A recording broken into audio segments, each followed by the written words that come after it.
I went from 55 percentile in my January attempt to 97 percentile in my April attempt. तो ऐसा क्या किया मैंने इन 2 महीनों में जिससे मेरी परसेंटाइल में इतना मैसिव इंप्रूवमेंट आया, तो इसी के बारे में आज मैं बताने वाला हूँ इस वीडियो में। जिन लोगों का भी एग्ज़ाम 2025 या 2026 में उनका स्टिल भी बहुत ज़्यादा टाइम है अपनी मैथ्स को इम्प्रूव करने के लिए। So unlike physics and chemistry तुमको मैथ्स में 80 से 90 मार्क्स लाने की कोई ज़रूरत नहीं है 99 परसेंटाइल लाने के लिए। इनफैक्ट अगर तुम 60 से 70 मार्क्स भी ढंग से स्कोर कर देते हो तो तुम्हारा 99 परसेंटाइल बनने के काफ़ी ज़्यादा चांसेस हो जाते हैं। सो फर्स्ट थिंग कि तुमको मैथ्स अपना सिलेबस 100% कंप्लीट करने की ट्राई करनी है, बट अगर स्ट्रॉन्ग ग्रिप तुम्हारी कुछ लिमिटेड चैप्टर्स पे भी है तो भी तुम्हारा काम चल जाएगा। अब मैं 100% सिलेबस कंप्लीट करने को क्यों बोल रहा हूँ, क्योंकि मैथ्स में आजकल हाइब्रिड क्वेश्चन आते हैं। फॉर एग्जाम्पल अगर तुम्हारा मैट्रिसेस एंड डिटरमिनेंट का क्वेश्चन है तो उसमें एंड में वो पीएनसी डाल देंगे, तो अगर तुमको पीएनसी का वो बेसिक वाला फॉर्मूला भी नहीं आएगा तो बेसिकली तुम वो मैट्रिसेस एंड डिटरमिनेंट का भी क्वेश्चन नहीं कर पाओगे एग्जाम में। सेकंड, मैथ्स में क्वेश्चन प्रैक्टिस कहाँ से करनी है और कैसे करनी है। सो जो पिछले कुछ सालों का ट्रेंड देखा गया है मैथ्स में वो यही है कि फिजिक्स और केमिस्ट्री कंपैरिजन में मैथ्स काफ़ी अच्छे लेवल की पूछी जाती है जेईई मेंस में, एंड जो क्वेश्चन थोड़े बेसिक और फॉर्मूला बेस्ड होते भी हैं उसमें कैलकुलेशन बहुत अच्छी इन्वॉल्व होती है।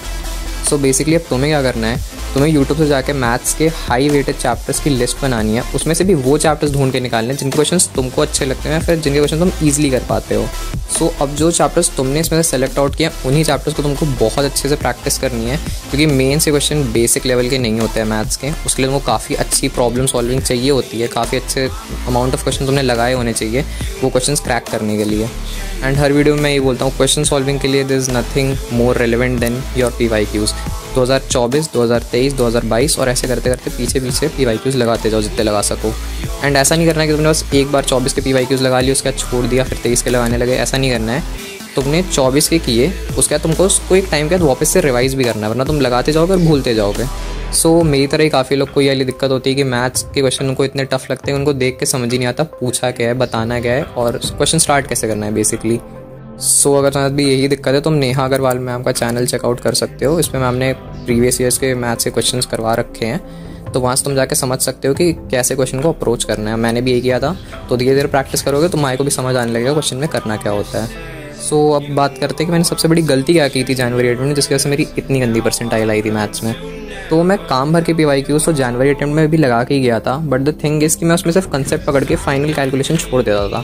तो जब मैं एक्चुअल में मेंस के पेपर में बैठा तो मैं कंसेप्ट तो वहाँ पे लगा दिया, बट मेरी 3-4 क्वेश्चन में कैलकुलेशन ही गलत हो गई, तो उसकी वजह से मेरा बहुत भयंकर नेगेटिव हो गया था। तो तुमको ये गलती बिल्कुल भी नहीं करनी है, तुमको फाइनल आंसर लाना है भाई, एंड वाले स्टेप तक तुमको कैलकुलेशन करनी है। नाउ द क्वेश्चन इज़ कि मैंने एंड के मंथ्स में मैथ्स को कैसे रिवाइज़ किया था।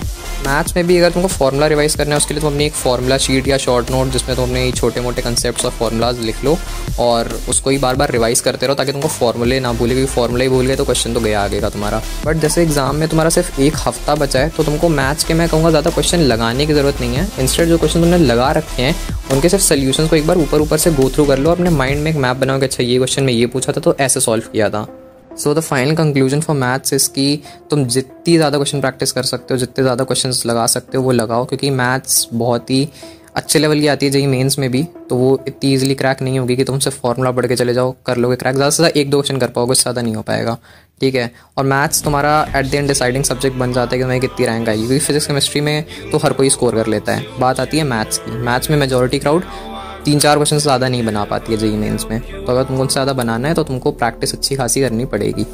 सो I guess that's it for the video, and अगर अभी भी तुम्हारा कोई डाउट है तो तुम उसको कमेंट सेक्शन में डाल सकते हो, मैं ज़रूर रिप्लाई करूँगा उसका। एंड नेक्स्ट वीडियो में डालेंगे केमिस्ट्री पे, so stay tuned and thanks for watching.